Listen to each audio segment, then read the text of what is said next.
We are going to focus on single replacement reactions. Remember, that's when we have two reactants and two products, but one is a single element and then a compound, and then we have a single element and a compound on both sides.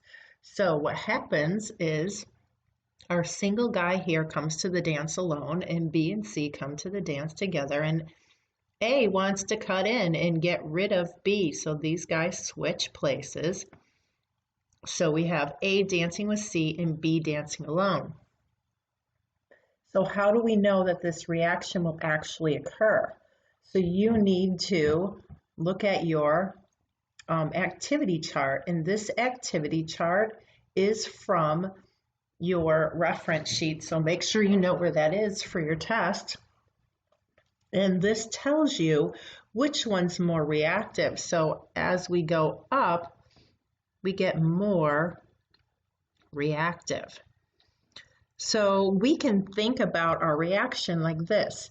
A wants to kick out B, but A has to be strong enough to kick out B.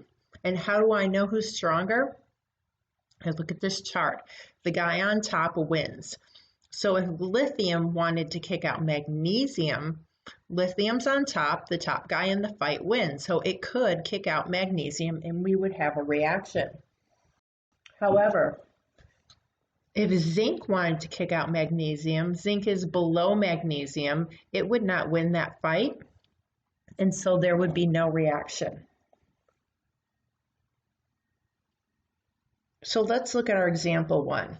We have magnesium and iron chloride. So magnesium wants to kick out iron and dance with chlorine. Can this reaction happen? There's magnesium and here's iron. Magnesium is on top, which means magnesium can kick out iron, and then we'll have iron alone and magnesium will be dancing with chlorine. So let's go through our other examples. We have sodium, and this is water, okay? So this is H2O, and you can look at it written like H and an OH. So sodium wants to kick out hydrogen, okay? So here is sodium, and it wants to kick out hydrogen. Sodium's on top. Sodium can kick out hydrogen. It wins that fight, and then we have hydrogen alone and sodium dancing with a hydroxide. So remember, water breaks up into hydrogen and hydroxide, okay, a hydride and a hydroxide ion. So make sure you understand that. Another example, lithium. Lithium wants to kick out hydrogen. Now, the reason that it kicks out hydrogen and not chlorine is, remember, lithium's positive and hydrogen's positive. So the two positive guys switch places. So lithium is with the negative anion, because remember, we can't have two cations together, two anions. So remember, when you switch places, the two positives or the two negatives have to switch. So lithium is here. Lithium is above hydrogen, okay, which is down here. So it's going to win in that fight, and it can kick it out. Here is chlorine. Chlorine's negative. It's a nonmetal. So chlorine can kick out a non-metal because they're negative. So can chlorine kick out the iodine? Okay. Here's chlorine and here's iodine, and chlorine is on top, so it will win that fight. And chlorine can dance with the potassium, but remember, chlorines are negative ion, and we always write our cation and then our anion, and then our iodines alone. Okay, so that's great. Those guys win. Now let's look at some where we don't have a reaction.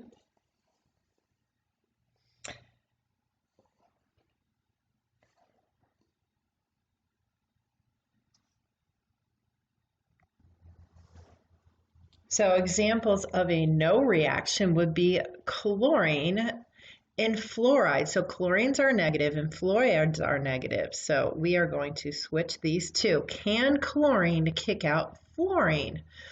Well, here's our chlorine, and it is below fluorine, so it does not win. It's not reactive enough to kick out fluorine, so we just write no reaction or NR. Okay, and here's our second example. We have zinc, which is positive, so it's going to kick out our positive sodium. Is zinc strong enough to kick out sodium? Well, here's sodium, and here is zinc. So is zinc strong enough? No, zinc's on the bottom, not going to win that fight, and there's no reaction. Okay, so now we are going to do the first couple on your worksheet together. So we have lithium, and remember this is H and OH. So lithium wants to kick out hydrogen. Okay, let's see where they are. Lithium's here, and is it strong enough to kick out hydrogen? Yes, lithium's on top.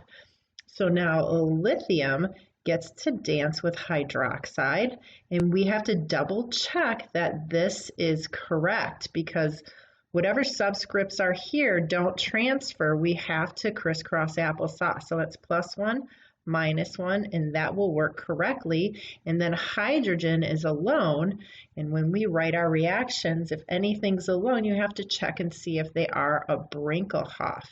All right, so that would be a 2. So now we need to balance.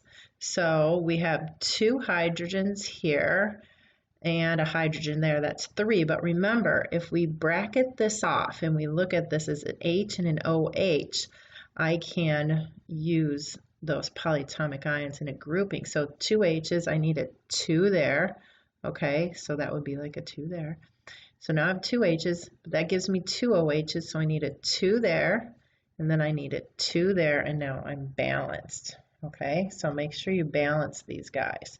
So you're going to do number 2 on your own. Remember, break up your water into hydrogen and oxygen, hydrogen hydroxide, excuse me. And now let's look at magnesium, okay? Actually, I'm going to skip that one. I want to do number 5 with you. And I want to do, that's about it. Okay, so why am I doing number 5? Because bromine is a negative ion. So what's it going to switch with? It's going to switch with the chlorine. Okay, so let's look here. Is bromine strong enough to kick out chlorine? Well, bromine's below the chlorine. Okay, so it's not strong enough, and that's going to be our no reaction. Okay, so go through and finish up the rest. And down here, you're going to do them from words, and there's a couple more below that. Okay.